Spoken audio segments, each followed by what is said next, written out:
સુરત જિલ્લામાં વરસ્યો ધોધમાર વરસાદ। દ્રશ્યો છે બારડોલી સુરત સ્ટેટ હાઈવેના હરિપુરા હામના પાટિયા પાસેનો રસ્તો પાણીમાં ગરકાવ થયો।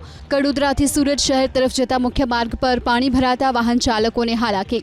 મુશળધાર વરસાદને લઈને સુરત જિલ્લાના માંડવી તાલુકાનું મુંજલાવ ગામ સંપર્ક વિહોણું બન્યું। ગામની બંને તરફ આવેલી ખાડી ઉભરાઈ।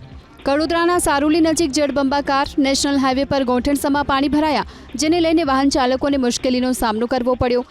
ખાડીમાં પૂર આવતા પર્વત પાટિયા વિસ્તારમાં આવેલી શાળામાં ઘૂસ્યા પાણી।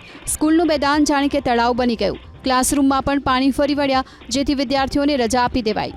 સુરતના પલસાણામાં મેઘતાંડવ। ધોધમાર વરસાદને લઈ બલેશ્વર ગામ બેટમાં ફેરવાયું।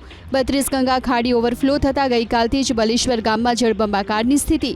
ખાડી પાસે રહેતા 40 પરિવારના સભ્યોનું રેસ્ક્યુ કરવામાં આવ્યું। ખાડીના પૂરે સરથાણામાં પણ તારાજી સર્જી। સરથાણામાં આવેલી આદર્શ હોસ્ટેલમાં ખાડીના પાણી ફરી વળ્યા। હોસ્ટેલમાં અંદાજે 5 ફૂટ સુધી પાણી ભરાતા વિદ્યાર્થીઓ ફસાયા। ઘટનાની જાણ થતાં ફાયર વિભાગની ટીમ સ્થળ પર પહોંચી અને 45 વિદ્યાર્થીઓનું કર્યું રેસ્ક્યુ।